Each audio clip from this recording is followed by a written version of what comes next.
সৃষ্টির জন্য, মানে আল্লাহ যেন আমাকে ক্ষমা করে দেয়, এটা হচ্ছে মূল। আল্লাহ সুবহানাহু ওয়া তাআলা নিজেও এটাকেই মূল বলেছেন যে ক্ষমা পাওয়া। এজন্য আল্লাহ সুবহানাহু ওয়া তাআলা নিজেকে ক্ষমাশীল এবং দয়াবান হিসেবে আমাদের কাছে পেশ করেছেন। আল্লাহ সুবহানাহু ওয়া তাআলা যে ক্ষমাটাকে মুখ্য করেছেন, মূল করেছেন, এটা একটা বিশেষ হাদিস দিয়ে প্রমাণ করা সম্ভব। যেমন আমরা সবাই জানি আল্লাহ সুবহানাহু ওয়া তাআলার হক আছে আমাদের উপরে, আর আমাদেরও হক আছে আল্লাহ সুবহানাহু ওয়া তাআলার উপরে। মুআজ বিন জাবাল রাদিয়াল্লাহু তাআলা আনহুকে রাসূলুল্লাহ সাল্লাল্লাহু আলাইহি ওয়াসাল্লাম একদিন একই গাধার পেছনে মুআজ বিন জাবালকে উঠিয়েছেন। তখন অত্যন্ত কাছে থাকার কারণে মুআজ বিন জাবাল রাদিয়াল্লাহু তাআলা আনহুকে রাসূলুল্লাহ সাল্লাল্লাহু আলাইহি ওয়াসাল্লাম জিজ্ঞেস করেছেন, ইয়া মুআজ। তখন মুআজ বিন জাবাল বলছেন, লাব্বাইকা ওয়া সাদাইকা ইয়া রাসূলুল্লাহ, আমি উপস্থিত আছি এবং আপনার কথাতে সম্মতি আছে, যা বলবেন। তখন রাসূলুল্লাহ সাল্লাল্লাহু আলাইহি ওয়াসাল্লাম তাকে 3 বার করে ডেকেছেন, 3 বার তিনি বলেছেন লাব্বাইকা ইয়া রাসূলুল্লাহ। তখন জাহাল তাদরি মা হাক্কুল্লাহি আলাল ইবাদ, তুমি কি জানো আল্লাহর হক কি তার বান্দার উপরে? তখন বলছে আল্লাহু ওয়া রাসূলুহু আলাম, এটা তো আল্লাহ এবং তার রাসূলই ভালো জানেন। তখন বলেছেন হাক্কুল্লাহি আলাল ইবাদ আইয়াবুদুহু ওয়া লা ইউশরিকু বিহি শাইআ, আল্লাহর হক হলো একজন বান্দার কাছে যে বান্দা কেবল আল্লাহরই ইবাদত করবে এবং আল্লাহর সাথে কাউকে শরিক করবে না। এটা হচ্ছে আল্লাহর হক। আমরা সবাই জানি যে হক এটা খুব গুরুত্বপূর্ণ বিষয় হয়। আমরা কেউ চাই না যে কেউ কারো হক মেরে খাক, যদিও আমরা সবাই কোনো না কোনোভাবে অন্যের হককে মেরে খাই, এটা আমাদের চরিত্র হয়ে গেছে।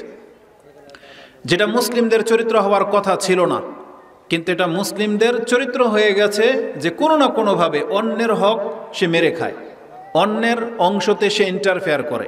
সেটা একবারে নিচু শ্রেণী থেকে নিয়ে একেবারে আপার ক্লাস পর্যন্ত যত সেক্টরের মানুষ আছে সব শ্রেণীর মানুষই অন্যের হকের ক্ষেত্রে ইন্টারফেয়ার করে। মানে অন্যের হক কিভাবে নষ্ট করবে, অন্যের হক থেকে নিজে কিভাবে বেশি নেবে, এটা একটা তাদের রক্তে পরিবর্তন হয়ে গেছে। তো হক এটা আমরা সবাই বুঝি। যেমন যে ঠকে সে তখন বলে যে এ আমার হক মেরে খেয়েছে। যেমন ভাইয়েরা বোনদের হক মেরে খায় জায়গা সম্পত্তির ভাগ বটোয়ারার ক্ষেত্রে। তারপরে বড় ভাই বা চাচা বা যিনি ক্ষমতাবান তিনি অন্যের জমিন থেকে হক মেরে খায়, তাকে কম দেয়, সে বেশি নেয়। তারপরে রাজনৈতিক ফিল্ডেও একজন আরেকজনের হককে হস্তক্ষেপ করে। ব্যবসায়ীর মধ্যেও একজন আরেকজনের হক নষ্ট করে, মাপে কম দেয় বা পচা ধরিয়ে দেয় বা একরকমের ডিট করে করে তাকে আবার অন্য সম্পত্তি ধরিয়ে দেয় যেগুলোর সাথে তার চুক্তি হয়নি। এক কথায় আমরা বুঝি যে কিভাবে হক নষ্ট করা হয়। ব্যক্তি পর্যায়ে আমরা বুঝি যে আমার হক কিভাবে নষ্ট হয়েছে, সেটা আমরা বুঝি, এবং এটা যে কতটা কষ্টের এবং এটা যে কতটা রাগ জন্মায়। যার হক নষ্ট হয়েছে সে বোঝে। এমনও ব্যক্তি আছে যে তার হক নষ্ট হওয়ার কারণে সে মেনে নিতে পারে না, পরবর্তীতে তাকে হত্যা পর্যন্ত করে ফেলে এই হককে কেন্দ্র করে। আপনি যেমন বোঝেন যে আপনার হকের মূল্য কত, আর এটাকে যদি কেউ নষ্ট করে এটা আপনার কতটা রাগের কারণ, এটা বুঝে থাকলে আপনি আপনার রব যিনি আমাদেরকে সৃষ্টি করেছেন, তাহলে তার হকের ব্যাপার যখন আসবে তখন আপনাকে বুঝতে হবে তাহলে আল্লাহর হকের মূল্য কত। আর আল্লাহর হক যদি কেউ নষ্ট করে তাহলে আল্লাহর কতটা রাগ হতে পারে সেটা আপনি আপনার হক থেকে বুঝতে হবে। এই জন্য আল্লাহ সুবহানাহু ওয়া তাআলা শিরিককে সবচেয়ে বড় জুলুম বলেছেন। কারণ শিরিক হলো আল্লাহর হককে অন্যকে অংশীদার বানিয়ে দেওয়া, যেটা একমাত্র আল্লাহর হক ছিল, কিন্তু আপনি সেই হক থেকে কিছুটা কোনো ব্যক্তিকে বস্তুকে দিয়ে দিলেন, এটা হচ্ছে শিরক। আর এই শিরককে বলা হয়েছে মস্ত বড় জুলুম, যেটা লোকমান আলাইহিস সালাম উপদেশ দিতে গিয়ে তিনি তার সন্তানকে বলেছিলেন, ইয়া বুনাইয়া লা তুশরিক বিল্লাহ ইন্নাশ শিরকা লাযুলমুন আযীম, হে আমার বৎস তুমি আল্লাহর সাথে শিরিক করবা না, কারণ এটা হচ্ছে মস্ত বড় জুলুম, কারণ এটা আল্লাহর হক, আর এই আল্লাহর হকটা তুমি অন্যকে দিয়ে দিলে। কিভাবে আমরা আল্লাহর হক নষ্ট করি? যেমন আল্লাহ একাই হচ্ছেন রাজ্জাক, তিনি আমাদেরকে রিজিক দিয়ে থাকেন, কিন্তু আমাদের অন্তর ঝুঁকে যায় বিভিন্ন ব্যক্তির দিকে, বিভিন্ন বস্তুর দিকে, সময়ের দিকে। আমরা মনে করি যে এই কাজটা ঘটলে আমার রিজিক বৃদ্ধি পাবে, অমুক ব্যক্তির দোয়াতে বা অমুক ব্যক্তির বরকতে, অমুকের পানি পড়ায় আমরা মনে করি যে এর মাধ্যমে আমরা রিজিক বৃদ্ধি পাই, বা অমুক বাবার মুরিদ হলে আমরা হয়তো সন্তান প্রাপ্ত হই, যেটা অধিকাংশ মানুষ এমনটা বিশ্বাস করে। যেমন হিন্দুরা, ওরা তো আল্লাহতে বিশ্বাসী না, সব কিছু ব্যক্তি বস্তু কেন্দ্রিক ওদের ধর্ম। মুসলিমদের মধ্যেও এমন স্বভাবের লোক আছে যারা আল্লাহর বান্দা, কিন্তু তারপরেও তার অন্তর ঝুঁকে গেছে বিভিন্ন গাছপালার দিকে, বিভিন্ন ব্যক্তির দিকে, বড় বড় মাজারের দিকে। এগুলো হচ্ছে শিরক। কারণ আল্লাহ একাই হচ্ছেন রাজ্জাক, আল্লাহ একাই হচ্ছেন হায়াত এবং মৃত্যুর মালিক, আল্লাহ একাই হলেন গায়েবের জাননেওয়ালা। তিনি ছাড়া কেউ গায়েব জানে না, তিনি ছাড়া কেউ জীবিত থাকবে না, সবাই মরে যাবে। কিন্তু আমরা এই ক্ষেত্রগুলোতে আল্লাহর সাথে শিরিক করে থাকি। তো আমি যতটা জানি, হয়তো আপনারা কোরআন এবং সুন্নাহ অনুসারী সমাজ, হয়তো আপনাদের মধ্যে সেই শিরিকগুলো নাই, কিন্তু বাংলার জমিনের বহু জায়গায় এগুলো আমরা দেখতে পাই, যারা মাজার কেন্দ্রিক অনেক বেশি শিরকে লিপ্ত হয়েছে, কুসংস্কারে তারা লিপ্ত হয়। তা আল্লাহর হক যখন অন্য কাউকে দিয়ে দেওয়া হবে, এটাকে বলা হয়েছে জুলুম। তো এই জন্য রাসূলুল্লাহ সাল্লাল্লাহু আলাইহি ওয়াসাল্লামের মাধ্যমে আল্লাহ আমাদেরকে জানিয়েছেন, তুমি কি জানো আল্লাহর হক কি? আল্লাহর হক হলো আইয়াবুদুহু ওয়ালা ইউশরিকু বিহি শাইআ, যে তুমি আল্লাহর ইবাদত করবে এবং আল্লাহর সাথে কাউকে শিরিক করবে না। এটা হচ্ছে আল্লাহর হক, এটা তোমার কাছ থেকে, এটা আল্লাহর প্রাপ্য। এটা কি আহলে হাদিস সমাজ? এটা তাহলে তো আপনারা খুশি যে আমরা আলহামদুলিল্লাহ শিরিক করি না, তাই না? তার মানে আমরা আল্লাহর হক নষ্টকারী নই, এটাই তো অনেকের দাবি, তাই না? কিন্তু আমি তো দেখতে পাচ্ছি যে না, আপনারাও আমরাও আল্লাহর হক নষ্ট করি। হয়তো শিরিক করে করি না, কিন্তু তার আগে অংশটা থেকে করি। কি সেটা আগের অংশ কি? রাসূল কি বলেছেন? আল্লাহর হক হলো আইয়াবুদুহু, আল্লাহর ইবাদত করা। এটা হচ্ছে পজিটিভ, আল্লাহর ইবাদত করতে হবে, এটা আল্লাহর হক। আর আল্লাহর ইবাদতের ক্ষেত্রে অন্য কাউকে শরিক করা যাবে না, এটা হচ্ছে দ্বিতীয় সাইড, যে আপনি যেটা দিচ্ছেন আল্লাহকে, সেটা শুধু আল্লাহকেই দিবেন, এটা অন্য কাউকে দিবেন না। তাহলে আমাদের দাবি হলো, যারা এই যে আহলে হাদিস বললেন কোরআন সুন্নাহর অনুসারী, আমাদের দাবি হলো যে হ্যাঁ, আমরা আল্লাহকে ছাড়া অন্য কাউকে সেজদা দেই না, আল্লাহ ছাড়া অন্যকে ভক্তি করি না, আল্লাহ ছাড়া অন্যের কাছে চাই না। এই দিক থেকে আপনি আর আমি একমত।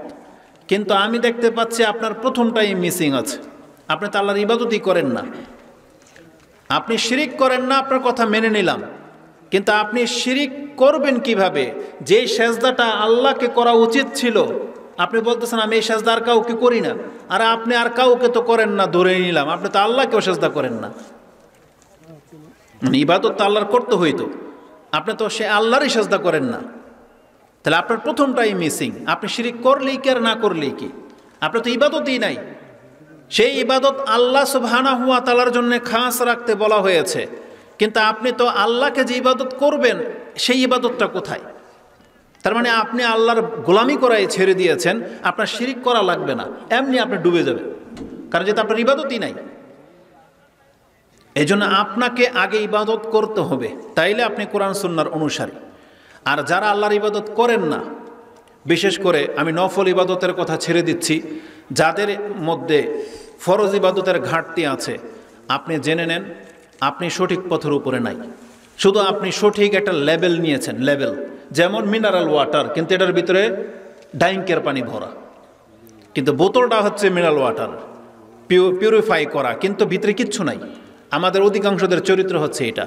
আমরা লেভেল তো নিয়েছি আহলে হাদিস, লেভেল তো নিয়েছি নাজাতপ্রাপ্ত দলের, লেভেল তো নিয়েছি মুসলিমের, কিন্তু আমাদের ইসলামের সাথে তেমন কোনো সম্পর্ক নাই। আমাদের আপাত মস্তক আমরা দেখাইতে পারবো যে এই জায়গাগুলোতে আমাদের ত্রুটি আছে। সবচাইতে বড় দোষ আমাদের মুসলিমদের যে আমরা 5 ওয়াক্ত নামাজই ছেড়ে দিয়েছি। এটা আমাদের সবচেয়ে মেজর সমস্যা। এটা সব ঘরে ঘরে আছে। আপনি কেউ বলতে পারবেন না যে একবারে আপনি 5 ওয়াক্ত নামাজ হেফাজত করতেছেন। খুব অল্প মানুষ কথা বলতে পারবে। ওইতে মসজিদের মুয়াজ্জিন, ইমাম এবং ওই সামনের কাতারের 4-5 জন যারা ফজরে উপস্থিত হয়, তারা যদি বলতে পারে যে আমি আহলে হাদিস, মেনে নেওয়ার মতন কথা।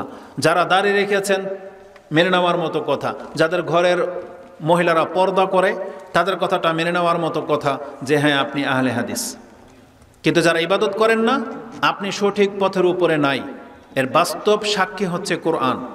কোরআনে আল্লাহ সুবহানাহু ওয়া তাআলা একাধিক আয়াতে এই কথা উল্লেখ করেছেন। তার মধ্যে আপনি একটা আয়াত নিয়ে নেন, যেটা সূরা ইয়াসিন 36 নম্বর সূরার 60-61 নম্বর আয়াতে রয়েছে।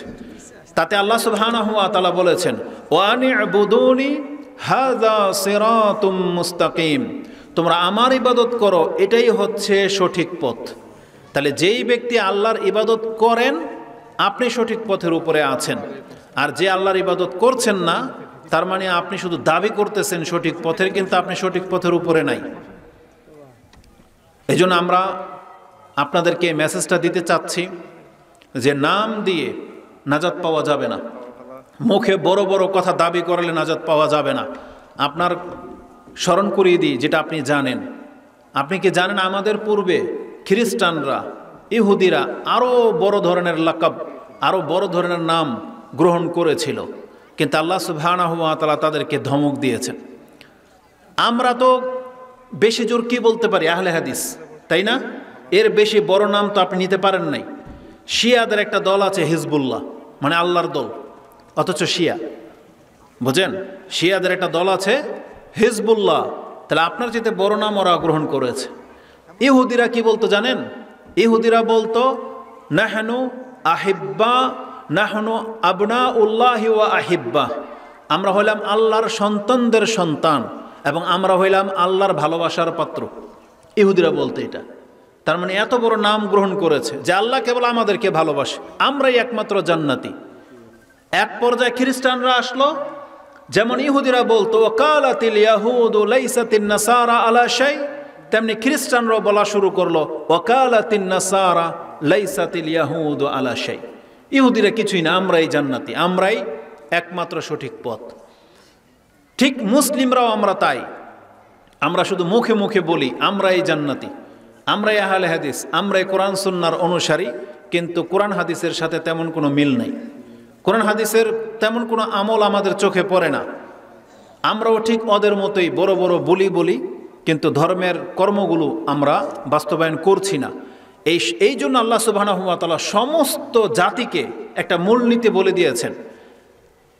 কোরআনের 3টা আয়াত আপনি ফলো করেন।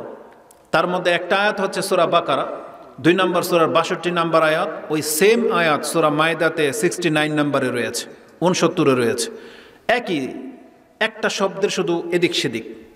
আল্লাহ সুবহানাহু ওয়া তাআলা পুরো পৃথিবীর মানুষকে দল বেঁধে ডেকেছেন। আল্লাহ প্রথম শুরু করেছেন মুসলিমদেরকে দিয়ে, যারা নিজেদেরকে মুসলিম বলে দাবি করে। আল্লাহ বলেছেন ইন্নাল্লাযীনা আমানু, নিশ্চয়ই যারা নিজেদেরকে ঈমানদার বলে দাবি করে, ওয়াল্লাযীনা হাদু ওয়ান নাসারা ওয়াস-সাবিঈন, আল্লাহ বলেছেন হে মুসলিম তোমরা কান খাড়া করে শোনো, ইহুদিরা শোনো, খ্রিস্টানরা শোনো, এবং সাবিঈন মানে যতগুলো বিধর্মী আছে যেগুলো আহলে কিতাব না, মানে আল্লাহর নাজিলকৃত ধর্ম না, যেমন হিন্দু, বৌদ্ধ, খ্রিস্টান, হিন্দু, বৌদ্ধ, পৌত্তলিক, অগ্নিপূজক, এগুলো যারা মন গড়া বানিয়েছে, সমস্ত ধর্মের লোকদেরকে আল্লাহ ডেকে বলতেছেন নাজাত কারা পাবে? মান আমানা বিল্লাহি ওয়াল ইয়াউমিল আখিরি ওয়া আমিলা সালিহান ফালাহুম আজরুহুম ইনদা রাব্বিহিম ওয়ালা খাউফুন আলাইহিম ওয়ালা হুম ইয়াহজানুন। আল্লাহ বলেছেন যারা আল্লাহর প্রতি ঈমান আনবে, পরকালে বিশ্বাসী হবে এবং সৎ কাজ করবে, তারাই তাদের রবের কাছে আজর ও সওয়াব পাবে, তাদের কোনো ভয় নাই, তাদের কোনো চিন্তা নাই। তাহলে আমরা যদি আল্লাহ সুবহানাহু ওয়া তাআলা এবং পরকালের প্রতি বিশ্বাসী হতাম, তাহলে আল্লাহ আমাদেরকে কেন বললেন ইয়া আইয়ুহাল্লাযীনা আমানু মান আমানা বিল্লাহ? যেই ব্যক্তি আল্লাহর প্রতি ঈমান আনবে, যেই ব্যক্তি পরকালে বিশ্বাসী হবে এবং যেই ব্যক্তি সৎ কাজ করবে, তারাই নাজাত পাবে, তাদের কোনো ভয় নাই, তাদের কোনো চিন্তা নাই। এই জন্য আল্লাহ সুবহানাহু ওয়া তাআলার নজরে আমরা ইহুদি নাসারাদের মতো একটা দল মাত্র। যেমন ওদের ঘরে ওদের সন্তান জন্মে, আমাদের ঘরে আমাদের সন্তান জন্মে, মুসলিমের ঘরে মুসলিম, হিন্দুর ঘরে হিন্দু, কিন্তু এটা নাজাতের মাপকাঠি না। নাজাত পেতে হলে কি করতে হবে? আল্লাহর পক্ষ থেকে যে এই কোরআনটা নাজিল করা হয়েছে, আপনাকে আমাকে কোরআনটা ব্যক্তি জীবনে বাস্তবায়ন করে দেখাতে হবে। এটা এমন না যে কোনো একটা রাষ্ট্রের হুজুররা যদি ধর্ম পালন করে তাতেই পুরা জাতি নাজাত পেয়ে যাবে, এমন না। যেমন যেটা আজকে অধিকাংশ আমাদের যুবকদের এবং আমাদের মা বোনদের থিওরি কি, যারা চ্যাট করে, যারা ওই যে ফ্রেন্ড সার্কেল বানায়, তারা আবার একটু হিজাবও পরে, স্ট্যাটাসও দেয়, আবার বলে যে আমরা ধার্মিক পরিবার। কিসের ভিত্তিতে? ওই যে তার দাদি পর্দা করে, সেই জন্য। বুঝেন, তার দাদি পর্দা করে, দাদা দাঁড়িয়ে আছে, এই জন্য এরা নাকি ধার্মিক পরিবার। তো দাদি আর দাদাকে দিয়ে তো আপনি নাজাত পাবেন না। আপনার মধ্যে ধার্মিকতা কতটুকু আছে সেটা দেখতে হবে, যে আপনি ধার্মিক কিনা। তো আপনি ধার্মিক কিনা সেটা আপনাকে দেখতে হবে। এই জন্য অন্যের পর্দা, অন্যের সালাত, অন্যের পরহেজগারি এটা আপনাকে নাজাত দিবে না। এই জন্য আমাদের মুসলিম সন্তানদেরকে আমরা বলবো, আপনার পিতামাতা বা আপনার দাদা দাদি এটা ধর্মের মাপকাঠি না। প্রত্যেকের আমল দিয়ে তাকে নাজাত পেতে হবে। তা আল্লাহ সুবহানাহু ওয়া তাআলা বলেছেন, যারা ব্যক্তি পর্যায়ে কোরআনটাকে বাস্তবায়ন না করবে তারা আল্লাহর কাছে উল্লেখযোগ্য কিছুই না। এটা কোরআনের আরেকটা কঠিন আয়াত। একটু আগে বলেছিলাম সূরা মাইদার 69 নম্বর আয়াত, এটা হলো তার আগেরটা 68 68 নম্বর আয়াত। তাতে আল্লাহ সুবহানাহু ওয়া তাআলা বলেছেন, কুল ইয়া আহলাল কিতাব লাস্তুম আলা শাই হাত্তা তুকিমুত তাওরাতা ওয়াল ইনজিলা ওয়া মা উনজিলা ইলাইকা ওয়া মা উনজিলা ইলাইকুম মির রাব্বিকুম। হে নবী, আপনি বলে দেন এ আহলে কিতাবদেরকে, যারা এত বড় বড় কথা বলে, তারা বলে যে তারা নাকি আল্লাহর সন্তানদের সন্তান, তারা নাকি আল্লাহর ওলি। যেমন ইহুদিরা বলতো যে আমরা হচ্ছে আল্লাহর ওলি, অন্য কোনো মানুষ আল্লাহর ওলি না। আল্লাহ এটার খণ্ডন করেছেন, যেটা আপনি সূরা জুমা 62 নম্বর সূরাতে পেয়ে যাবেন, যে কুল ইয়া আইয়ুহাল্লাযীনা হাদু ইন যাআমতুম আন্নাকুম আউলিয়াউ লিল্লাহ, তোমরা যদি ধারণা করো যে তোমরাই আল্লাহর ওলি, ফাতামান্নাউল মাউত, তাহলে মরে যাও, মরলেই তো আল্লাহ তোমাদেরকে সুউচ্চ স্থান দেবে।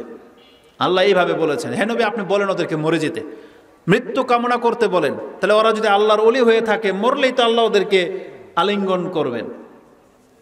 আল্লাহ এইভাবে ওদেরকে তিরস্কার করেছে। তা আজকে আমরা ওই রকম, আমরা মুসলিমরা বলি শুধু মুসলিমের ঘরে জন্ম হওয়ার কারণে। দেখেন, একটা হিন্দুর ছেলে আর আপনার চেহারা মিলান তো দেখি। যারা স্কুল কলেজে পড়েন, যারা ক্রিকেট খেলেন, যারা খেলতামশা করেন, যারা ওই যে টিকটকারের সাথে জড়িত, আপনি আপনার চেহারাটা বা আপনার ব্যক্তিত্বটাকে আপনি একটা হিন্দু, বৌদ্ধ, খ্রিস্টান, ইহুদির একটা ছেলের সাথে মিলান তো দেখি। ওর চেহারা যা আপনার চেহারাটা, ওর দাড়ি নেই আপনার দাড়ি নেই, ওর প্যান্ট টাকনার নিচে আপনার প্যান্ট টাকনার নিচে, ওর প্যান্ট 3-4টা ছিঁড়া ফাটা থাকে, আপনারও প্যান্ট 3-4টা ছিঁড়া ফাটা থাকে, ওর মুখে যেই গন্ধ আপনার মুখে একই গন্ধ, ওই সিগারেট, বিড়ি, জর্দা, তামাক। ওর কানে হেডফোন, গান শুনতেছে, আপনিও গানের সাথে জড়িত। একটা মহিলা, ও যেমন টি শার্ট পরতেছে, জিন্সের প্যান্ট, পর্দা নাই, ওর বক্ষ উন্মুক্ত, ও নামাজ পড়ে না। ঠিক আমাদের মুসলিম মহিলাদের একই দোষ, ও নামাজ পড়ে না, ওর পায়জামা টাকনার উপরে, আধা হাত উপরে। তারপরে ওরা যেমন নাপাক, ওদের পোশাক নাপাক। আপনি একটা মুসলিম স্কুল কলেজের ছেলেকে নামাজের জন্য ডাকেন, ওর প্রথম জবাব এটাই হবে যে আমার প্যান্ট নাপাক, অথচ মুসলিম। তো একজন ব্যক্তির সব কিছুই যখন সমান সমান, তাহলে কিসের ভিত্তিতে আপনি নাজাত চান আল্লাহর কাছে? শুধু মুসলিমের ঘরে জন্মটা হওয়ার কারণে? আল্লাহ বলেছেন এটা তো মূলনীতি না। কারণ বাপ মার মিলনে জন্ম হবে বাচ্চা, এটাই নেচার, এটা হচ্ছে নেচার, বাই বার্থ আমরা মুসলিম হয়ে গেছি। কিন্তু এটা নাজাতের মাপকাঠি না। যদি এটা নাজাতের মাপকাঠি হতো, তাহলে বিচারের মাঠে প্রত্যেকটা হিন্দু, খ্রিস্টান, বৌদ্ধ আল্লাহ সুবহানাহু ওয়া তাআলার বিরুদ্ধে দাঁড়িয়ে যেত যে আল্লাহ, আপনি তো আমাদেরকে এই অমুসলিমদের ঘরে জন্ম দিয়েছেন, নাহলে তো আমরা মুসলিমের ঘরে জন্ম পেলে তো আপনার ইবাদত করতাম। এই জন্য আল্লাহ সুবহানাহু ওয়া তাআলা জন্ম যেখানে সেখানে হয়ে যেতে পারে, কিন্তু আল্লাহ মূলনীতি কায়েম করেছেন, যারা এই কোরআনটাকে বাস্তবায়ন করবে। যদি তারা কোরআনকে বাস্তবায়ন না করে, লাস্তুম আলা শাই, আল্লাহ বলেছেন তোমরা উল্লেখযোগ্য কিছুই নও। ইমাম বুখারী রাহিমাহুল্লাহ এই আয়াতের তাফসিরে ইমাম সুফিয়ান আস-সাওরী রাহিমাহুল্লাহর একটা উক্তি নকল করেছেন। তিনি বলেছেন, মা ফিল কুরআনি আয়াতুন আশাদ্দু আলাইয়া মিন লাস্তুম আলা শাই হাত্তা তুকিমুত তাওরাতা ওয়াল ইনজিলা ওয়া মা উনজিলা ইলাইকুম মির রাব্বিকুম। তোমাদের রবের পক্ষ থেকে যে কোরআন নাজিল হয়েছে এটাকে যদি তোমরা বাস্তবায়ন না করো তাহলে আল্লাহ সুবহানাহু ওয়া তাআলার কাছে তোমরা উল্লেখযোগ্য কিছুই নও, মানুষও নও তোমরা। আল্লাহ আমাদেরকে পশু পাখির মতো গণ্য করেছেন। এই জন্য কোরআনকে বাস্তবায়ন করতে হবে। তাহলে যারা ইবাদত করেন না, আপনি সব থেকে বড় খেয়ানত করেছেন আল্লাহর সাথে। যারা আল্লাহর ইবাদত করে শিরিক করে তাদেরকে বলা হয়েছে মুশরিক, আর আপনি ইবাদতই করেন না, তাহলে আপনার কি হুকুম হতে পারে? আপনার কি হুকুম হতে পারে? আপনি নিজে হুকুম লাগাবেন। আমি ওইদিকে যেতে চাচ্ছি না, তো জাস্ট আমি বোঝাতে চেয়েছি আল্লাহ সুবহানাহু ওয়া তাআলার হক হলো তার ইবাদত করা, তারপরে ওই ইবাদত পুরাটাই আল্লাহকে দেওয়া, মানে শিরিক না করা, এটা হচ্ছে আল্লাহর হক। কিন্তু যারা আল্লাহর ইবাদত করা ছেড়ে দিয়েছেন, আপনি আল্লাহর হককে নষ্ট করার কাজে লেগে আছেন। আপনি হচ্ছেন জালেম, আল্লাহর প্রতি আপনি জুলুম করতেছেন। তো আল্লাহ সুবহানাহু ওয়া তাআলার হক যেই ব্যক্তি পুরা করবে তার একটা হক আছে আল্লাহর কাছে। তখন রাসূল বলেছেন, ওয়াতাদরি মা হাক্কুল ইবাদি আলাল্লাহ ওয়া হাক্কুল ইবাদি আলাল্লাহ। যেই ব্যক্তি আল্লাহর ইবাদত করে এবং আল্লাহর সাথে শিরিক করে না, তাহলে সেও একটা হক প্রাপ্য। তুমি কি জানো আল্লাহর কাছ থেকে সে কি প্রাপ্য? এটা কি তার হক? বলছে আল্লাহু ওয়া রাসূলুহু আলাম। তখন রাসূল বলেছেন, আল্লা ইউআযযিবা মান লা ইউশরিকু বিল্লাহি শাইআন। বান্দা যদি আল্লাহর সাথে শিরিক না করে, আল্লাহর ইবাদত যদি করে, তাহলে বান্দার হক হচ্ছে আল্লাহর কাছে আল্লাহ তাকে শাস্তি দেবেন না। এটা হচ্ছে বান্দার হক, এটা আপনার আমার হক আল্লাহর কাছে। আমরা যদি আল্লাহর ইবাদত করি তাহলে আমাদের এটা হক বর্তায় যে আল্লাহ আমাদেরকে ক্ষমা করে দিবেন, এটা ঘোষণা রয়েছে, আল্লাহ আমাদেরকে শাস্তি দিবেন না। তাহলে এই জন্য প্রথমে বলেছি সব কিছুর মূলে হচ্ছে ক্ষমা। এই ক্ষমা অত্যন্ত গুরুত্বপূর্ণ আমাদের প্রত্যেকের মুসলিমের জন্য। এই ক্ষমাবিহীন আমাদের আর কোনো উদ্দেশ্য থাকার কথা না। কারণ আমরা এই পৃথিবীতে সৃষ্টি হয়েছি, আমরা খুব কঠিন সিচুয়েশনের মধ্যে আছি। আমাদেরকে এখন শুধু ক্ষমার রাস্তা খুঁজতে হবে যে কিভাবে আল্লাহ আমাকে ক্ষমা করবেন, কিভাবে কোন পথ ধরলে আল্লাহ আমাকে ক্ষমা করবেন, এই রাস্তাটা খুঁজতে হবে প্রত্যেক মানুষের। কারণ আল্লাহ সুবহানাহু ওয়া তাআলা যুগের শপথ করে বলেছেন প্রত্যেকটা মানুষ ক্ষতিগ্রস্ত, প্রত্যেকটা মানুষ। ওয়াল আসর ইন্নাল ইনসানা লাফি খুসর। প্রত্যেকটা মানুষ ক্ষতিগ্রস্ত, মানে প্রত্যেকটা মানুষ জাহান্নামে। এখন এখান থেকে কে বেঁচে ফিরতে পারবে তাদের গুণ বর্ণনা করা হয়েছে, ইল্লাল্লাযিনা আমানু ওয়া আমিলুস সলিহাত ইলা আখিরি আয়া বা সূরা। তার মানে ওটাও হচ্ছে নাজাতের রাস্তা। নাজাতের রাস্তা কি? ঈমান আনা, সৎ কাজ করা, এটা হচ্ছে নাজাতের রাস্তা। তাহলে আমি যেটা দেখাতে চেয়েছি, প্রত্যেক ব্যক্তি ক্ষতিগ্রস্ত, আমাদেরকে এখন নাজাতের রাস্তা খুঁজতে হবে যে আমাদের নাজাত কিসে আছে, কিসে আমি আল্লাহর পক্ষ থেকে ক্ষমা প্রাপ্ত হব, এটা আমাদেরকে খুঁজতে হবে। সেই জিনিসটাই আমি আপনাকে আজকে দেখাতে চাচ্ছি। এক তো আল্লাহ সুবহানাহু ওয়া তাআলার পক্ষ থেকে তিনি প্রতিনিয়ত আমাদের পাপকে মাফ করে দিচ্ছেন, প্রতিনিয়ত। এটা হচ্ছে প্রথম কন্ডিশন, যে আল্লাহ নিজেই আমাদেরকে নিজের ইচ্ছায় ক্ষমা করে দিচ্ছেন। যদি আল্লাহ আমাদের প্রত্যেকটা পাপের জন্য ধরে নিতেন তাহলে আমরা কেউ পৃথিবীতে বেঁচে থাকতে পারতাম না। শুধু আমরা কেন, আল্লাহ বলেছেন একটা প্রাণীও পৃথিবীতে বেঁচে থাকতে পারতো না। যেটা আল্লাহ সুবহানাহু ওয়া তাআলা সূরা নাহলের একটি আয়াতে এভাবে বলেছেন, ওয়ালাউ ইউআখিযুল্লাহুন নাসা বিযুলমিহিম মা তারাকা আলাইহা মিন দাব্বা। আল্লাহ বলেছেন একটা প্রাণীও পৃথিবীতে বেঁচে থাকতে পারতো না যদি আমি আল্লাহ মানুষের পাপের কারণে যদি তাদেরকে ধরে নিতাম। তার মানে পাপের কারণে শাস্তি আসে। কথার কথা, লস অ্যাঞ্জেলস আগুনে দাবানলে পড়তেছে, সেখানে কি শুধু মানুষের ঘরবাড়ি পুড়েছে নাকি পশু পাখির ঘরবাড়িও পুড়েছে? পশু পাখির ঘরবাড়ি পড়ে নাই? সেই অঞ্চলে কোনো প্রাণী বাকি আছে? বাকি নাই।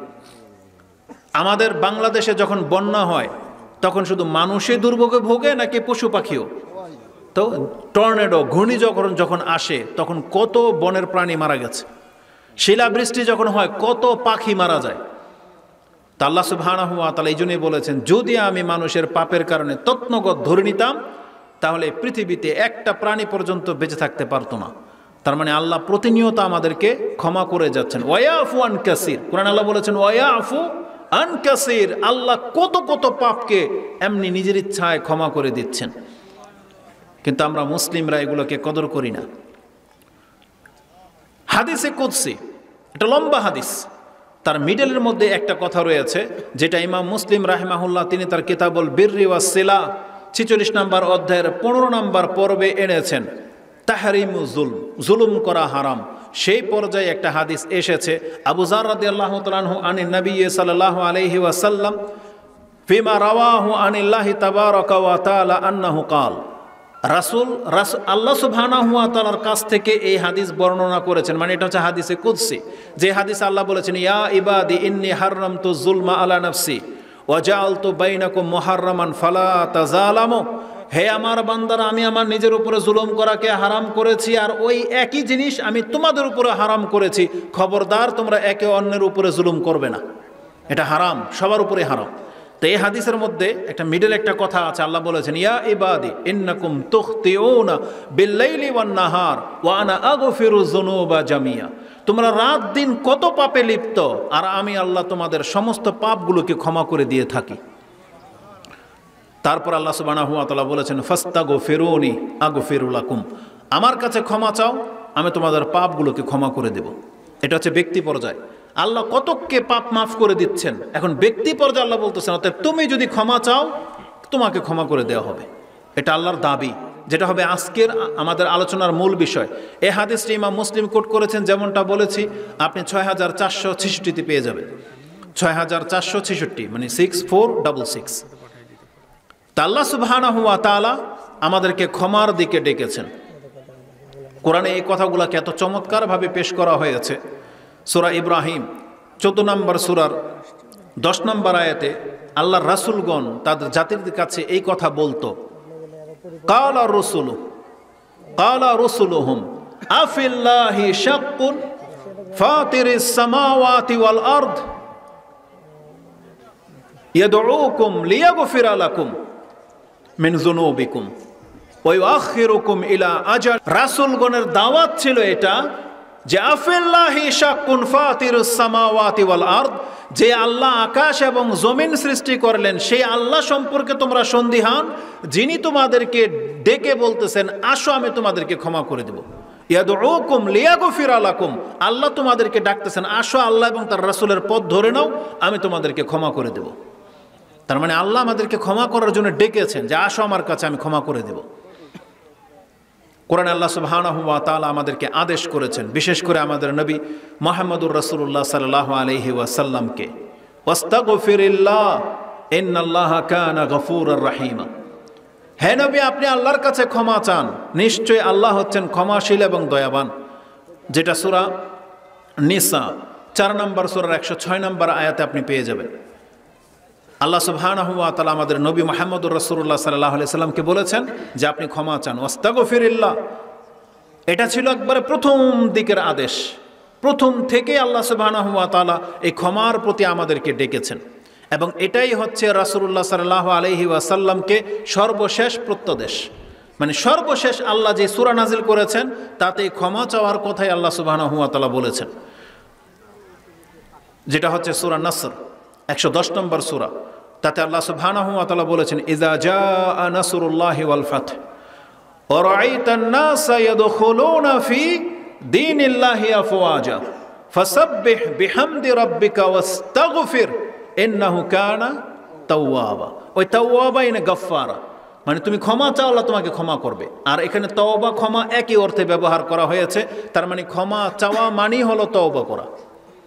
যদি আজকের আলোচনাটা শুধু ইস্তেগফার নিয়ে, আমি শুধু আপনাকে আজকে বলবো যে আপনি বলবেন আল্লাহর কাছে আস্তাগফিরুল্লাহ, এই কথার মূল্য কত সেটা শুধু আমি আপনাকে দেখাবো। তবে এটা আর তওবা এক জিনিস নয়। যদিও কোরআনে বহু জায়গায় ইস্তেগফারকে তওবার অর্থে আনা হয়েছে বা তওবাকে ইস্তেগফারের অর্থে ব্যবহার করা হয়েছে, কিন্তু দুইটা পৃথক জিনিস। আর আজকের আলোচনার মূল বিষয় হলো এটাই, যখনই আল্লাহর কাছে ক্ষমা চাইবেন তওবার নিয়তেই ক্ষমা চাইবেন। কারণ তওবা আর ক্ষমার মধ্যে কি পার্থক্য জানেন? আপনি যেই অন্যায়টা করলেন তারপর আল্লাহর কাছে ক্ষমা চাইলেন, ক্ষমা চাইলেই এই পাপটা যেটা করলেন এটা মাফ, এটা হচ্ছে ক্ষমা চাওয়া। আর যদি তওবা করে নেন তাহলে তওবার ক্ষমতা হলো যেই ব্যক্তি তওবা করবে তার অতীতের পাপ সম্পর্কে, তার মানে আল্লাহ তাকে ক্ষমাও করবেন এবং তার আমলনামার মধ্যে যে পাপটা লেখা ছিল তওবা করে নিলে সেই পাপটাকে আল্লাহ মুছে দিবেন। মানে আমলনামার মধ্যে কোনো পাপই থাকবে না, একবারে সাদা হয়ে যাবে, নেকি হয়ে যাবে একবারে। এটা হচ্ছে তওবার ক্ষমতা। কারণ তওবার মধ্যে কি আছে? পাপ থেমে যায়। তওবা করা মানে পাপ থেমে যাবে, তারপরে আপনি অনুতপ্ত হবেন, তারপরে আপনি আল্লাহর কাছে ক্ষমা চাচ্ছেন, এটা হচ্ছে তওবা। আর তওবার মধ্যে ব্যক্তির হকও জড়িত, যেমন যারটা আপনি চুরি করেছেন, তওবা করতেছেন, তো তারটা ফেরত দিতে হবে, তওবার মধ্যে এটা আছে। তাহলে যেই ব্যক্তি তওবা করে নেবে সে ক্ষমাও পাবে, আবার তার পাপ মাফ হবে এবং পাপের চিহ্ন পর্যন্ত তার আমলনামায় থাকবে না। এই জন্য যখনই আপনি ক্ষমা চাইবেন, তওবার সেন্সেই ক্ষমা চাইবেন, এটাই হচ্ছে দাবি। কিন্তু ব্যক্তিগতভাবে এমন তওবা করে ফিরে এসেছেন, আপনারও উচিত প্রতিনিয়ত আল্লাহর কাছে ক্ষমা চাওয়া, ইস্তিগফার করা। এটার মূল্য অনেক। কারণ যে তওবা করলেই যে ক্ষমা চাইতে হবে বিষয়টা এমন না। কারণ এই ক্ষমার কথা, আল্লাহর কাছে ক্ষমা চাওয়ার কথা এমন একজন ব্যক্তিকে আল্লাহ আদেশ করেছেন যার কোনো পাপ নাই। তিনি কে? কার পাপ নাই বলেন? মুহাম্মদুর রাসূলুল্লাহ সাল্লাল্লাহু আলাইহি ওয়াসাল্লাম, যার আগের এবং পরের সমস্ত গুনাহকে আল্লাহ মাফ করে দিয়েছেন। সূরা ফাতিহা প্রথমে আল্লাহ বলেছেন, লাকাদ গাফারাল্লাহু লাকা মা তাকাদ্দামা মিন যামবিকা ওয়া মা তাআখার। আল্লাহ আপনার আগের এবং পরের সমস্ত পাপকে মাফ করে দিয়েছেন। সেই রাসূলকে, যার কোনো পাপ নাই, তাকে আল্লাহ সুবহানাহু ওয়া তাআলা বলতেছেন আস্তাগফিরিল্লাহ, তুমি আল্লাহর কাছে ইস্তিগফার করো। তার মানে বোঝা যাচ্ছে যে শুধু পাপ করলেই ইস্তিগফার করতে হয় না, বরং ইস্তিগফার, আল্লাহর কাছে ক্ষমা চাওয়া, এটার একটা আলাদা মর্যাদা রয়েছে। যেই ব্যক্তি আল্লাহর কাছে সবচেয়ে বেশি ক্ষমা চাইবে, তার এই দুনিয়া এবং পরকালে কল্যাণ বয়ে আনবে। ওটাই আমি আজকে আপনাকে দেখাতে চেয়েছি। রাসূলুল্লাহ সাল্লাল্লাহু আলাইহি ওয়াসাল্লাম, তার কোনো পাপ নাই, তারপরও তিনি 100 বার করে ক্ষমা চাইতেন। ইমাম বুখারী রাহিমাহুল্লাহ তিনি তার দোয়াতে এই হাদিস এনেছেন যে রাসূলুল্লাহ সাল্লাল্লাহু আলাইহি ওয়াসাল্লাম আমাদেরকে বলেছেন, ইয়া আইয়ুহান নাস তুবু ইলাল্লাহ, তোমরা আল্লাহর কাছে তওবা করো, মানে ক্ষমা চাও। ফা ইন্নী আতুবু ইলাল্লাহি ফিল ইয়াউমি আকসারা মিন 70 মাররা। আরেকটা মনে আসছে, ইস্তাগফিরিল্লাহ, তোমরা আল্লাহর কাছে ক্ষমা চাও। ফা ইন্নী আস্তাগফিরুল্লাহ ওয়া আতুবু ইলাইহি ফিল ইয়াউমি আকসারা মিন 70 মাররা। এটা ইমাম বুখারীর ভাষা। আর ইমাম মুসলিম কোট করেছেন, তিনি বলেছেন আগাররাল মুজান্নিন, হাদিসের বর্ণনাকারী, তিনি বলেছেন, সামিআতু রাসূলুল্লাহ সাল্লাল্লাহু আলাইহি ওয়াসাল্লাম ইয়াকুল লা ইউগানু আলা কলবি ওয়া ইন্নী আস্তাগফিরুল্লাহ ফিল ইয়াউমি 100 মাররা। যখনই আমার অন্তরে সামান্য সময় আল্লাহ সুবহানাহু ওয়া তাআলার চিন্তা থেকে বা কোনো কারণে যদি আমি গাফিলতি অনুভব করেছি, আমি এর কারণে আল্লাহর কাছে প্রতিদিন 100 বার ক্ষমা চেয়েছি।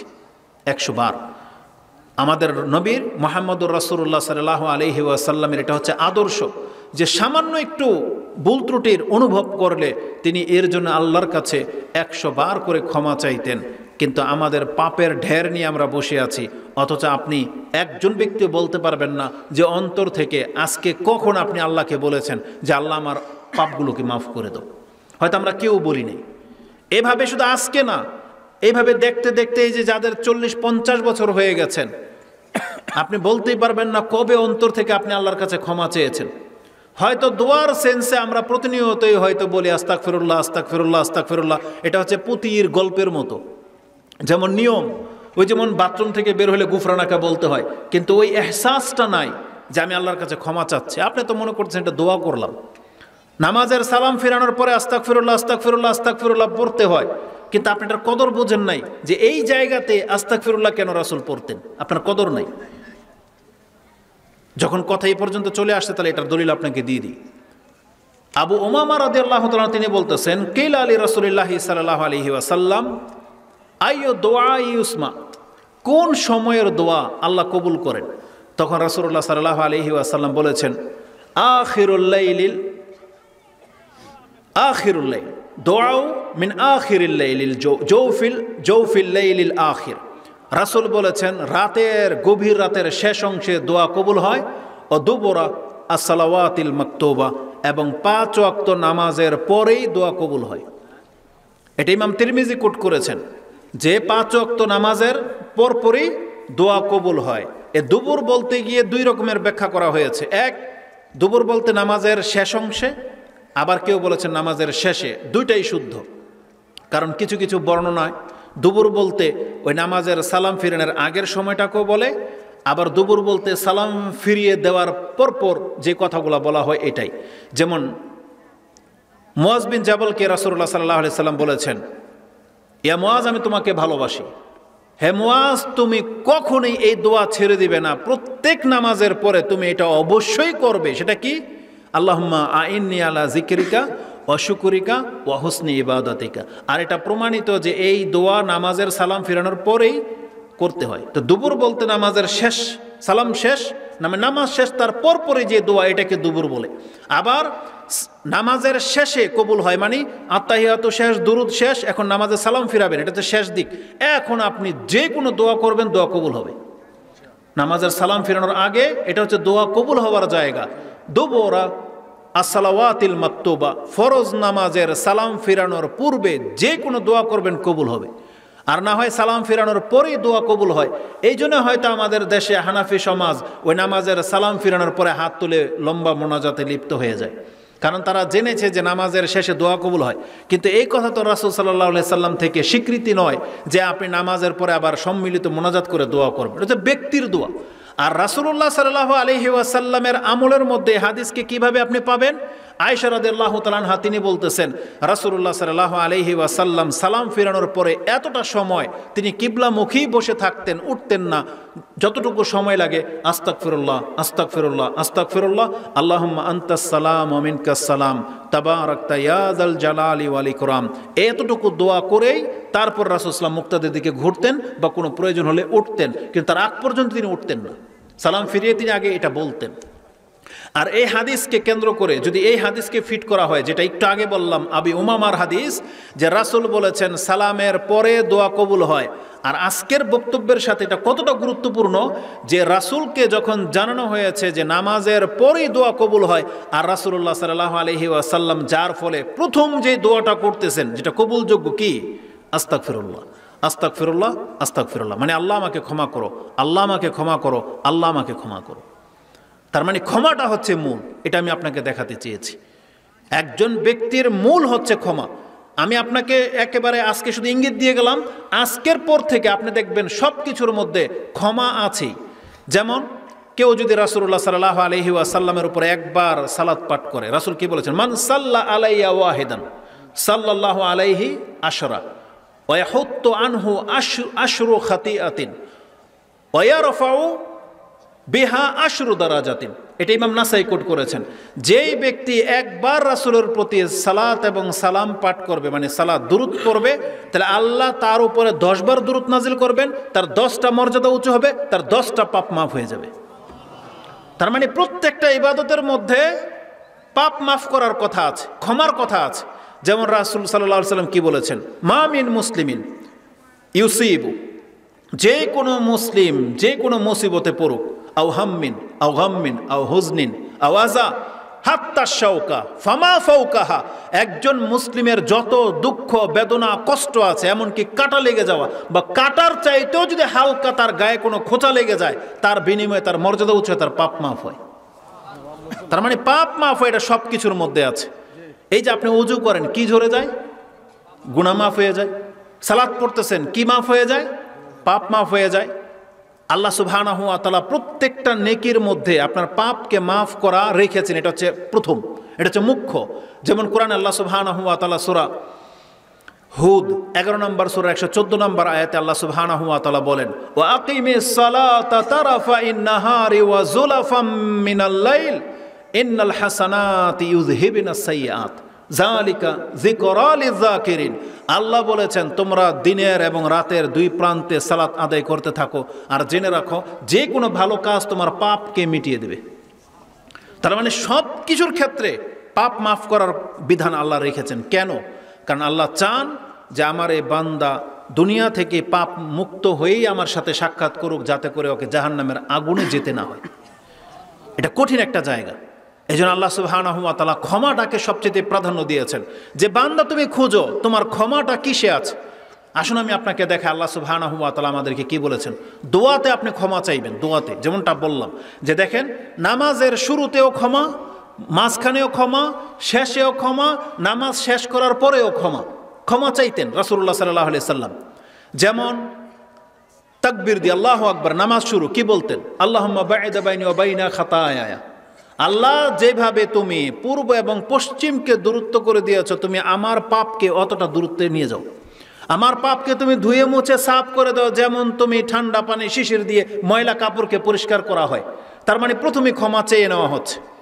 তারপরে আপনি সালাত শুরু করলেন, রুকুতে গিয়ে আপনি কি বলেন?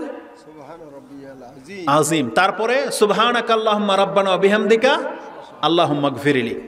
এটা রুকুতে সবচেয়ে বেশি রাসূলুল্লাহ সাল্লাল্লাহু আলাইহি সাল্লাম পড়তেন। এবং সেজদায় কি বলতেন? এটাই, সুবহানাকা আল্লাহুম্মা রাব্বানা ওয়া বিহামদিকা আল্লাহুম্মা গফিরলি। আয়েশা রাদিয়াল্লাহু তাআলা আনহা তার বর্ণনাকারী যে কানা রাসূলুল্লাহ সাল্লাল্লাহু আলাইহি ওয়াসাল্লাম ইউকসিরু আইয়াকুলা ফি রুকুইহি ওয়া সুজুদি, যে রাসূলুল্লাহ সাল্লাল্লাহু আলাইহি ওয়াসাল্লাম অধিক মাত্রায় তিনি রুকুতে এবং সিজদাতে এই দোয়া পড়তেন। কেন? লিউতাউইলুল কোরআন, কারণ তিনি কোরআনের আয়াতের ব্যাখ্যা করতেন এটা দিয়ে। কারণ আল্লাহ যেহেতু তাকে বলেছেন যে ফাসাব্বিহ বিহামদি রাব্বিকা ওয়াস্তাগফির, যে তুমি তোমার রবের পবিত্রতা ঘোষণা করো, প্রশংসা করো এবং ক্ষমা চাও, এই আয়াতকে বাস্তবায়ন করতেন রুকুতে এবং সেজদাতে। তার মানে রুকুতে ক্ষমা, দোয়াতে, সেজদাতে ক্ষমা, দুই সেজদার মাঝে যেন কি বলেন? আর এমনি যদি সিঙ্গেল বলেন কি হবে? রব্বিক ফিরিলি রব্বিক ফিরিলি রব্বিক ফিরিলি বলতে থাকবেন, তাই না? তার মানে মূল কি? ক্ষমা। এখানে আজ আল্লাহ সুবহানাহু ওয়া তাআলা আরো কিছু চাওয়া শিখাইতে পারতেন। এই জায়গাতে ক্ষমা না চেয়ে আপনি অন্য অন্য বহু কিছুই তো আছে আপনার জীবনের প্রয়োজন, ক্ষমাটাই কেন? তার মানে এটা হচ্ছে মুখ্য। একজন ব্যক্তি যদি আল্লাহর কাছে ক্ষমা না পায় আর সব কিছু যদি পেয়ে যায়, ও কিছুই পেল না। কিন্তু যেই ব্যক্তি ক্ষমা পেয়ে যাবে সে সব কিছু পেয়ে গেল। কারণ ক্ষমা পাওয়া মানেই জান্নাত পেয়ে যাওয়া। জাহান্নাম থেকে মুক্ত হয়ে সে জান্নাত পেয়ে গেল। কিন্তু আমরা আল্লাহর কাছে কত কি চাই, অথচ ক্ষমা চাই না। এটা আমাদের চরম ব্যর্থতা, এটা আমাদের চরম ব্যর্থতা। শয়তান এক্ষেত্রে সাকসেস, কারণ শয়তান আমাদেরকে দুনিয়া দিয়ে ডুবিয়ে দিয়েছে। কেউ চাচ্ছে বাড়ি গাড়ি, ইয়ং বয়সের পোলাপান চাচ্ছে নারী, ওই আইফোন বাইক, মহিলারা চাচ্ছে ভালো স্বামী, প্রবাসী স্বামী চায়, পয়সাওয়ালা হাজবেন্ড চায়, সরকারি কর্মকর্তা চায়, নেতা চায়, সমন্বয়ক চায়। এখন বুঝেন, এটা তাদের চাহিদা। অথচ জান্নাত চায় না, ক্ষমা চায় না, যেটা মুখ্য। সুবহানাল্লাহ। উম্মে হাবিবা রাদিয়াল্লাহু তাআলা আনহা তিনি একদিন দোয়া করতেছেন, আল্লাহুম্মা মাত্তিনি বিজাওজি রাসূলিল্লাহ সাল্লাল্লাহু আলাইহি ওয়াসাল্লাম ওয়া বিআবি সুফিয়ান ওয়া আখি মুআবিয়া। রাসূলুল্লাহ সাল্লাল্লাহু আলাইহি ওয়াসাল্লাম শুনে আশ্চর্য হলেন, বললেন আজালতানি, তুমি বললেন লাকাদ সালতি আন আজালিন মাদরুবাতিন ওয়া আসারিন মাবলুগাতিন ওয়া আরযাকিন মাকসুমাতিন লা ইউআজ্জিলু মিনহা শাইআন ক্বাবলা হিল্লিহি ওয়া লা ইউআখিরু মিনহা শাইআন বাদা হিল্লিহি ওয়ালাউ কুনতি সাআলতিল্লাহা আইয়ু আফিয়াকি মিন নারিন ওয়া আফিয়াকি মিন আযাবিল কবর লাকানা খায়রাল লাকি। রাসূলুল্লাহ সাল্লাল্লাহু আলাইহি ওয়াসাল্লাম উম্মে হাবিবা রাদিয়াল্লাহু তাআলা আনহার দোয়া শুনে বলতেছেন, তিনি একদিন দোয়া করছেন, আল্লাহ তুমি আমাকে এতটা সময় দাও যাতে আমি রাসূলুল্লাহ সাল্লাল্লাহু আলাইহি সাল্লামের জীবনটা উপভোগ করতে পারি, আমার বাবা আবু সুফিয়ানের জীবনটা যেন উপভোগ করতে পারি, এমনকি আমার ভাই মুআবিয়া তার জীবন থেকেও যেন আমি উপকৃত হতে পারি। তার মানে এত লম্বা সময় চেয়েছেন। রাসূল শুনে বলতেছেন যে তুমি তো আল্লাহর কাছে এমন জিনিস চাইলা যেটা আল্লাহ সুবহানাহু ওয়া তাআলা তোমাকে কেন এই পৃথিবী সৃষ্টি হওয়ার 50,000 বছর আগে লিখে দিয়েছেন যে এই পৃথিবীতে তুমি কত বয়স পাইবা, কতটুক পানি খাইবা, কত নিয়ামতের মাঝে থাকবা, এটা সব লিখিত। তুমি না চাইলে এটা আল্লাহ এমনি তোমাকে দিয়েছে। এটা আমাদের বিশ্বাস হয়? অনেকের বিশ্বাস করতে কষ্ট হয় যে হুজুর কেমনে আল্লাহ সুবহানাহু ওয়া তাআলা আমাকে এত অল্প দিল, আর কে এত দিল, আমি হয়তো চেষ্টা করলে আরো বেশি পাইতাম। আপনার এটা যে বিশ্বাস কিভাবে হইতে হবে আমি আপনাকে দেখাই। এই যে যারা মুরব্বী আছেন তারা বলুক, পোলাপানদের তো ওই জ্ঞান হয়নি এখনো।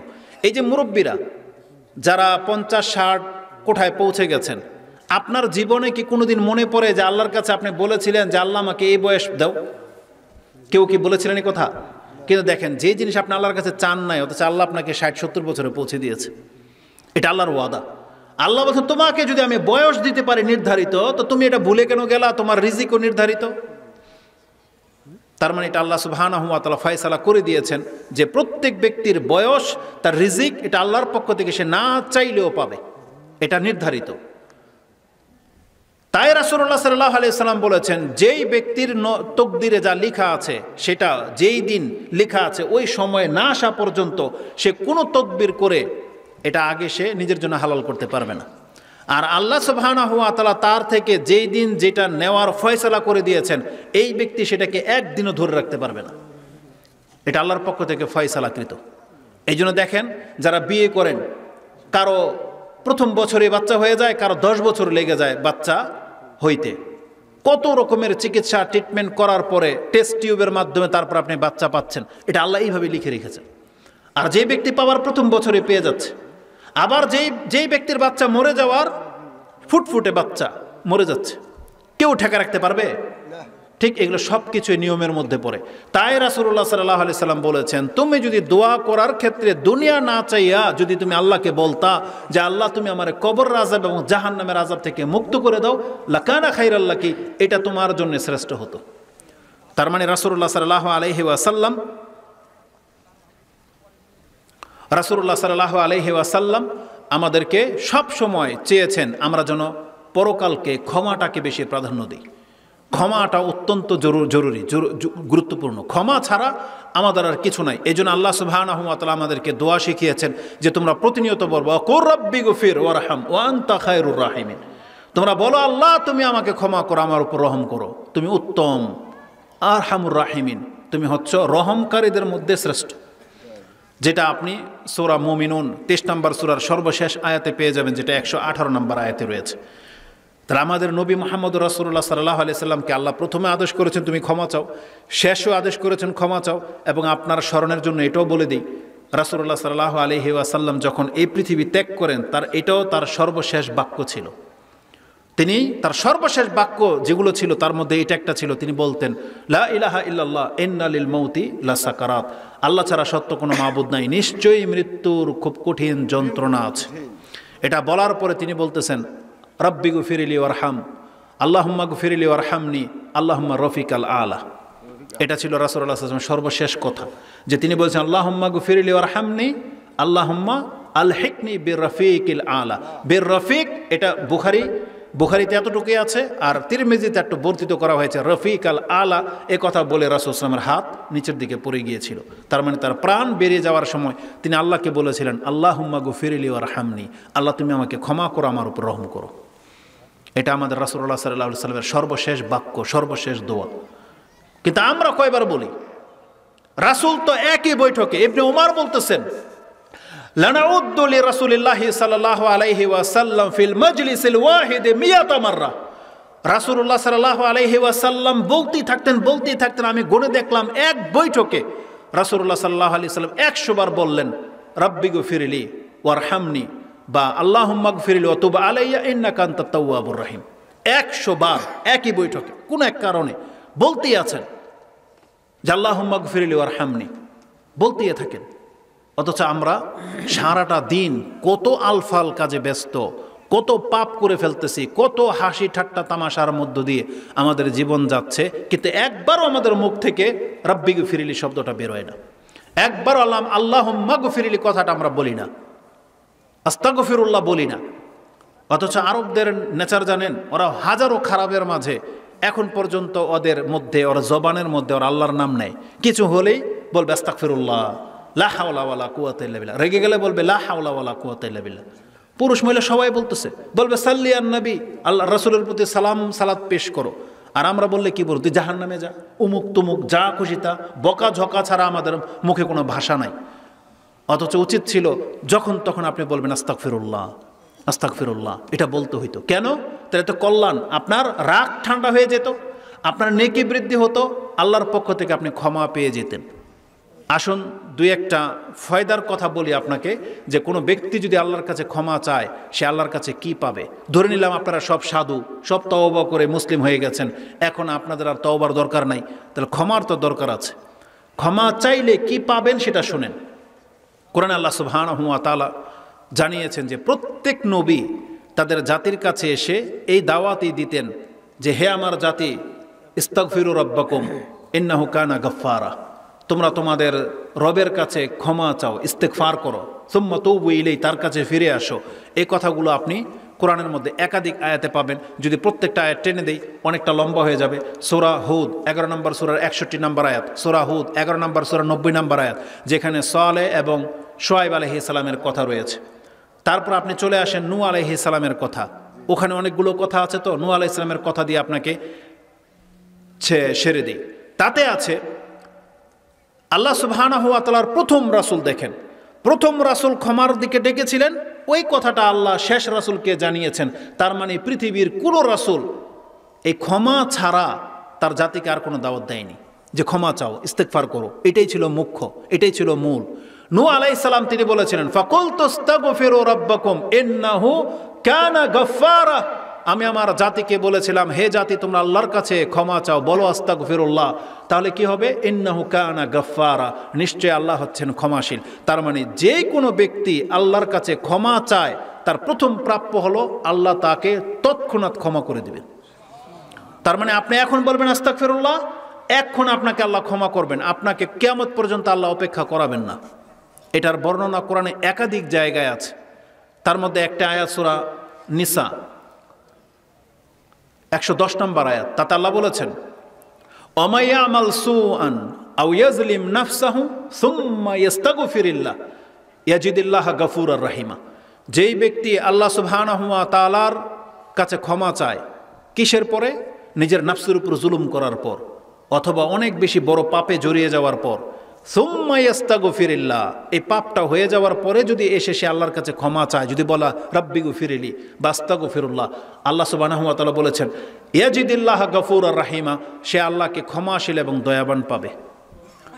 তার মানে আপনি কি জানেন, আপনি যখন বলবেন আল্লাহ আমাকে ক্ষমা করো, আল্লাহ বলেছেন আমি তখনই তাকে ক্ষমা করে দেব এবং তার উপর দয়াও করব।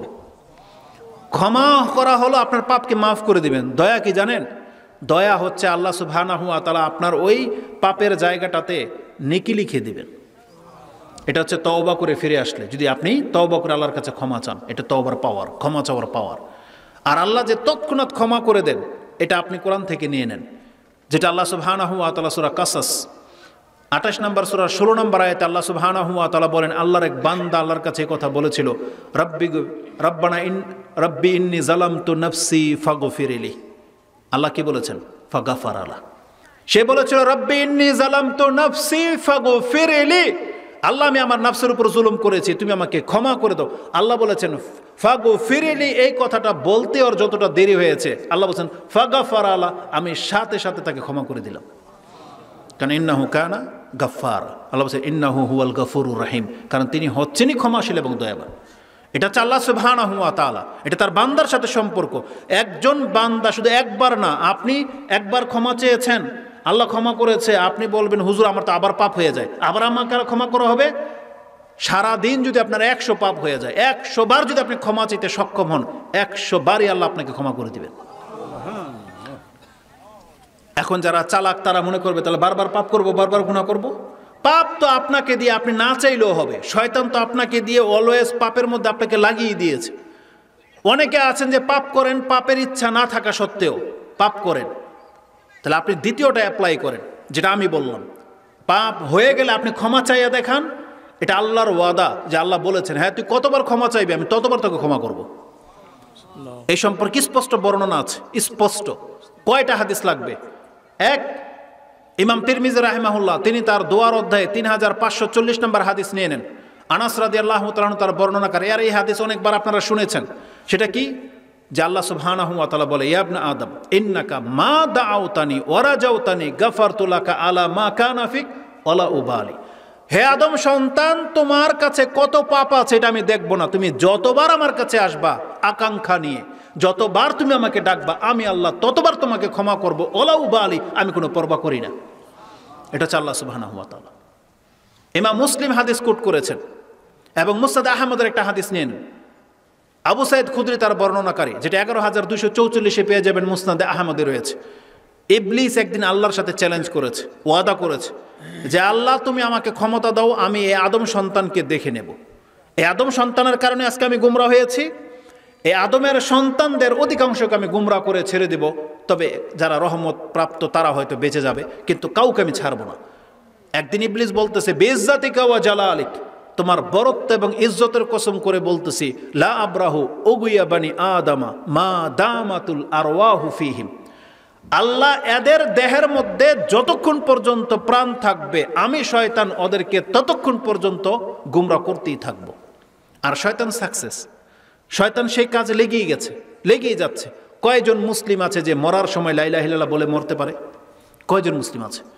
5 জনের নাম বলতে পারবেন? আপনার জীবনের 5 জন ব্যক্তি যে লা ইলাহা ইল্লাল্লাহ বলে মরতে পেরেছে? পারবেন না। শয়তান এই ক্ষেত্রে সাকসেস। আপনার সমাজের বলতে পারবেন যে শতকরা 20 জন মানুষ নামাজ পড়ে? শয়তান লেগেই গেছে ওর কাজে। কিন্তু আল্লাহ সুবহানাহু ওয়া তাআলার দয়া কি? আল্লাহ বলছেন ঠিক আছে, এটা চ্যালেঞ্জ, তুমি গুমরা করতে থাকো, তবে আমার পক্ষ থেকে একটা সংবাদ তুমি শুনে নাও। বেইজ্জাতি ওয়া জালালি, আমিও আমার বরত্ব এবং মর্যাদার কসম করে বলতেছি, লা আবরাহু, আমিও ক্ষান্ত হব না, আগফিরু লাহুম মাস্তাগফারুনি, তারা যতবার আমার কাছে ক্ষমা চাইতে থাকবে আমি আল্লাহ ততবার ক্ষমা করতেই থাকবো। এটা হচ্ছে আল্লাহ সুবহানাহু ওয়া তাআলা। এটা আপনি জানলেন, কিন্তু কি লাভ যদি আপনি ক্ষমা না চান? যেমনটা বললাম, আমাদের তো 30, 40, 50 বছর পার হয়ে চলে গেল, এখন পর্যন্ত আপনি আল্লাহর কাছে ক্ষমা চান নাই। অথচ রাসূলুল্লাহ সাল্লাল্লাহু আলাইহি ওয়াসাল্লামের তার আমল থেকে আমি আপনাকে দেখালাম যে রাসূল এক বৈঠকে 100 বার আল্লাহর কাছে ক্ষমা চাইতো, আর আমরা একবার বলি না আল্লাহর কাছে, একবার। এটা কেমন ইনসাফ আমাদের, কেমন ইনসাফ? এই বিদ্যা দিয়ে আপনার কি লাভ হবে যদি আপনি ক্ষমা না চেয়ে মরে যান? বরং আপনাকে একটা কঠিন হাদিস শোনেন। এটা ইমাম মুসলিম রাহিমাহুল্লাহ তিনি তার ইমানের অধ্যায়ে এনেছেন, অত্যন্ত কঠিন একটা হাদিস, যে যেই ব্যক্তি আল্লাহর কাছে ক্ষমা চায় না কিয়ামতের মাঠে সে কাফের হয়ে উঠবে। কাফের, তার মূল্য হচ্ছে কাফেরের মতো। একজন ব্যক্তির উদাহরণ দিয়ে আয়েশা রাদিয়াল্লাহু তাআলা আনহা তিনি বলেন, ইয়া রাসূলুল্লাহ, ইবনু জুদআন কানা ফিল জাহিলিয়া ইয়াসিলুনার রাহিম ওয়া ইউতিমুল মাসাকিন। ইবনু জুদান নামের এক ব্যক্তি, সে আত্মীয়তার সম্পর্ককে রক্ষা করে চলত এবং মিসকিনদেরকে খাদ্য দিত। আপনি জানেন এই দুইটা আমল কত দামি? এটা আল্লাহকে সন্তুষ্ট করে দেওয়ার মতো আমল। যেই ব্যক্তি আত্মীয়তার সম্পর্ককে রক্ষা করে চলবে, আল্লাহ বলেছেন আমি ওর সাথে আমার সম্পর্ককে রক্ষা করে চলবো। বুঝেন? মানে আল্লাহর সাথে আপনার সম্পর্ক অটুট হয়ে যাবে যদি আপনি আপনার পিতা মাতা ভাই বোন খালা ফুফুর সাথে সম্পর্ক যদি ধরে রাখেন, আল্লাহর সাথে আপনার সম্পর্ক অটুট হয়ে যাবে। এই আত্মীয়তার সম্পর্ক রক্ষা করা এত বড় কঠিন কাজ, কারণ আত্মীয়তার সম্পর্ক রক্ষা করতে সবাই পারে না, কারণ আত্মীয়রা সবসময় বেঁকেই থাকে, সবসময় নারাজ, সবসময় ঝগড়া ফাসাদ লেগেই থাকে। যত দিবেন তত আমাদের সাথে সম্পর্ক ভালো না। এই সম্পর্ক রক্ষা করে চলতো এবং মিসকিনদেরকে খাদ্য দিত। ফাহাল যাকা নাফিউহু, এই ইবনু জুদানের কি কোনো কল্যাণ হয়েছে এই কাজ করে? রাসূল বলেছেন লা ইয়ানফাউহু, তার কোনো উপকারে আসবে না। কেন? তার মূল অপরাধ কি? রাসূল বলেছেন ইন্নাহু লাম ইয়াকুল ইয়াওমান রাব্বি গফিরলি খাতিয়াতি ইয়াউমাদ্দিন, কারণ সে কোনো একদিনও আল্লাহর কাছে হাত তুলে কথা বলে নাই বা আল্লাহকে ডাকে নাই যে আল্লাহ তুমি বিচারের মাঠে আমাকে তুমি মাফ করে দিও, এই কথা একদিনও বলেনি। আর ইমাম মুসলিমে হাদিস ইমানের অধ্যায়ে এনেছেন। তার মানে যেই ব্যক্তি আল্লাহকে ডাকে না, যেই ব্যক্তি আল্লাহর কাছে ক্ষমা চায় না, রাসূল বলেছেন তাকে কাফেরের সাথে উঠতে হবে কিয়ামতের মাঠে। বরং এই কথার সাক্ষী আল্লাহ কোরআনে নিজে বলতেছেন, যারা আল্লাহকে ডাকে না তাদেরকে আল্লাহ অহংকারী বলেছেন, অহংকারী, এবং তাদেরকে আল্লাহ জাহান্নামে ফেলবে। যেটা আপনি সূরা গাফির, সূরা মুমিন 60 নম্বর সূরা 40 নম্বর সূরার 60 নম্বর আয়াতে পেয়ে যাবেন। আল্লাহ বলছেন ওয়াকালা রাব্বুকুম উদউনি আস্তাজিব লাকুম, তোমাদের রব তোমাদেরকে ডেকে বলতেছেন আসো আমাকে ডাকো, আমি তোমাদের ডাকে সাড়া দেব। আর যারা এটা করো না, আল্লাহ বলছেন ইন্নাল্লাযীনা ইস্তাকবিরুনা আন ইবাদাতি সায়াদখুলুনা জাহান্নামা দাখিরিন, যেই ব্যক্তি আমাকে ডাকতে বা আমার ইবাদত করতে অহংকার প্রদর্শন করলা, খুব শীঘ্রই তোমাকে আমি জাহান্নামে ফেলবো। তো এইভাবে আমি বলতে গেলে অনেক কথা বলা যাবে, যেটা আমাকে বলা হয়েছে সময় শেষ। সবচেয়ে বড় কথা হচ্ছে আপনাদেরকে আল্লাহ সুবহানাহু ওয়া তাআলার কাছে ক্ষমা চাইতে হবে। আর জেনে নেন, ক্ষমার যতগুলো মাধ্যম আছে সেই মাধ্যমগুলো অ্যাপ্লাই করতে হবে। ক্ষমার মাধ্যম হচ্ছে আল্লাহর জিকির করা, ক্ষমার মাধ্যম হচ্ছে যে কোনো ইবাদত করা, যে কোনো ইবাদত ভালো একটা কিছু করবেন তাতে আপনার পাপ মাফ হয়ে যাবে। ক্ষমার একটা মাধ্যম হচ্ছে বিশেষভাবে দান সাদকা করা, অবশ্যই আমাদেরকে দান করতে হবে। যে কোনো কল্যাণকর কাজ, সেটা শুধুমাত্র ওই মসজিদ কেন্দ্রিক না, যে কোনো কল্যাণকর কাজ, বরং যেগুলোতে মানুষের কল্যাণ বেশি আছে সেগুলোর মধ্যে সাদাকায়ে জারিয়ার অংশ আছে। যেমন একটা হাদিস ইমাম দারিমি কোট করেছেন, রাসূল বলেছেন সাবউন ইয়াজরি ফিল আবদি আজরুহুন্না, ইয়াজরি লিল আবদি আজরুহুন্না ওয়া হুয়া বাদা মাউতিহি ওয়া হুয়া ফিল কবর। রাসূল বলেছেন 7 প্রকারের আমল ব্যক্তির কবর পর্যন্ত যাবে যখন সে মরে কবরে থাকবে। সেটা কি? তার প্রথম হচ্ছে মান আল্লামা ইলমান, এমন আলেম যে ছাত্র তৈরি করে গেছে, আল্লামা ইলমান, যে মানুষকে ইলম শিক্ষা দিয়েছে। দুই বলা হয়েছে কারানা হারান, মানে একটা নহর কেটে দিল। দেখেন, এটা কিন্তু ধর্মীয় কোনো কিছু না, আমরা এটাকে মনে করছি ধর্মীয় কিছু না, এটা দেশের উপকারার্থে। যেমন একটা খাল খনন করে, যেটা নেতারা করতে পারে, যাদের পয়সাওয়ালা কাউন্সিলর, যারা নেতৃস্থানীয় ব্যক্তি, তারা কিন্তু করে দেয়, কিন্তু জানে না তারা এটা কত বড় দামি কাজ। যদি নিয়তটা রাখতো আল্লাহকে সন্তুষ্ট করার, তাহলে কিন্তু হয়ে যেত, তাহলে এই সাদাকা জারিয়ার নেকিটা পেয়ে যেত। যে কারা নাহারান ও হাফারা বীরান, যদি কেউ নলকূপ করে দেয়, তাহলে বর্তমানে তো নলকূপ আর নহরের প্রয়োজন হয় না, বর্তমানে কি পানির প্রয়োজন হয়, হয়তো ডিপ টিউবওয়েল বসাইতে হয়, বা পানির এক কথায় ব্যবস্থা করে দিলেই হলো। তাহলে দুইটাই ব্যক্তির সাথে